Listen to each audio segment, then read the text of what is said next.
Hai, Assalamualaikum warahmatullahi wabarakatuh. Perkenalkan, nama saya Piola Esti Lestari, NPM 1903090051, kelas 8C Malam Kesejahteraan Sosial.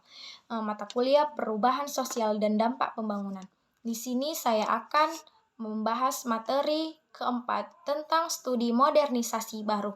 1. Tanggapan terhadap kritik. Pada akhir 1970-an, ketika kritik terhadap aliran modernisasi telah mereda, ada kebangkitan penelitian modernisasi seperti studi modernisasi klasik. Studi modernisasi baru ini fokus pada pembangunan dunia ketiga.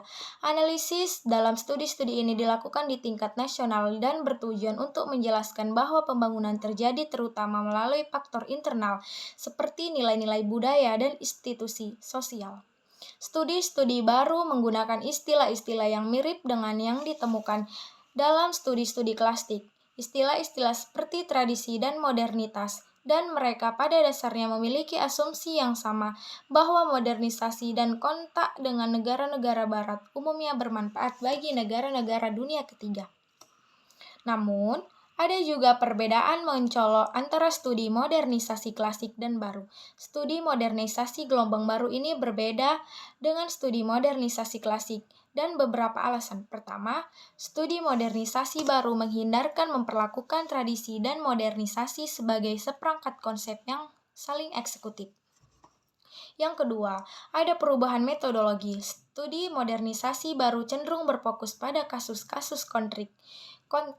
Sejarah sering dibawa kembali untuk menunjukkan pola perkembangan tertentu di suatu negara tertentu. Yang ketiga, sebagai akibat lebih memperhatikan sejarah dan studi kasus konkret. Studi modernisasi baru tidak mengambil jalan perkembangan yang searah menuju model barat. Akhirnya, studi modernisasi baru lebih menekankan pada faktor eksternal internasional dari sebelumnya. Meskipun fokus mereka masih pada faktor internal, mereka tidak mengabaikan peran faktor eksternal dalam membentuk perkembangan negara-negara dunia ketiga. Selain itu, mereka lebih menekankan pada fenomena konflik. Mereka sering memasukkan faktor-faktor konflik kelas, dominasi ideologis, dan revolusi agama ke dalam analisis mereka. Dengan merevisi beberapa asumsi dasar aliran modernisasi, studi modernisasi baru telah membuka serangkaian agenda penelitian yang sama sekali baru.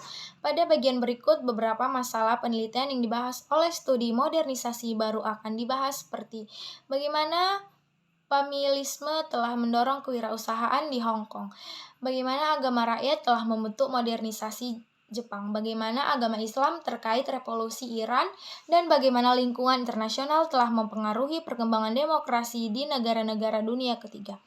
Cukup sekian pembahasan saya tentang studi modernisasi baru. Cukup sekian dan terima kasih. Assalamualaikum warahmatullahi wabarakatuh.